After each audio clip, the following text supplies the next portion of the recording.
C'est le moment de la chronique Nos députés vous parlent et cette semaine, nous sommes en compagnie du député de Bordieu, Simon Jolin Barrette. Monsieur Jolin Barrette, bonjour. Bonjour, Mme Gaudreau. Alors, vous avez été appelé à travailler sur le projet de loi 101, c'est-à-dire la loi donnant suite aux recommandations de la commission Charbonneau en matière de financement politique.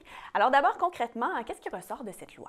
En fait, cette loi-là fait suite aux recommandations de la commission Charbonneau et on prévoit plusieurs pouvoirs supplémentaires pour le directeur général des élections pour qu'il puisse enquêter et faire des vérifications.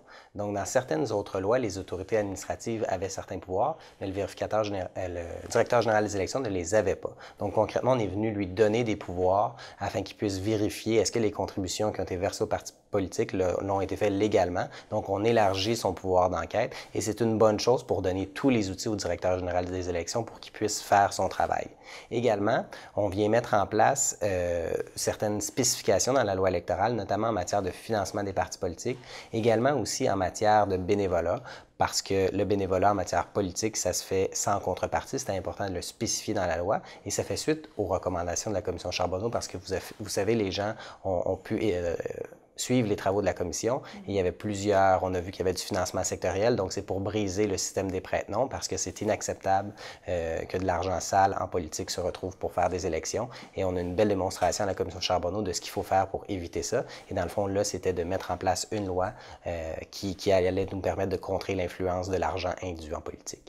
Et vous participiez à la commission parlementaire qui a étudié le projet de loi 101. Vous avez même fait amender le projet de loi. Donc, est-ce que vous pouvez nous en dire plus là-dessus? Oui, tout à fait. En fait, le Parti libéral, le directeur général des élections nous a informé en commission parlementaire que le Parti libéral avait refusé de rembourser une somme qu'il avait reçue illégalement, donc au cours de l'année 2009, à cause de la prescription. La prescription, c'est quoi? C'est lorsque, par l'écoulement du temps, on ne peut plus vous réclamer une chose. C'était le cas pour le directeur général des élections.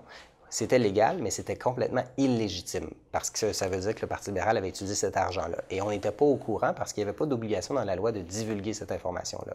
Ce qu'on a fait inscrire dans la loi, c'est qu'à chaque fois que le directeur général des élections allait s'adresser à un parti politique pour lui réclamer une somme qui est prescrite ou non, il allait devoir informer la population. De cette façon-là, ça va assurer davantage de transparence et ça va inciter toutes les formations politiques, tous les partis à rembourser les sommes qu'ils ont reçues illégalement, même s'ils ne le savaient pas. C'est important que toutes les campagnes électorales se fassent avec de l'argent propre et c'est inacceptable d'utiliser de l'argent qui a été récolté illégalement. Donc, c'était dans le sens de notre amendement.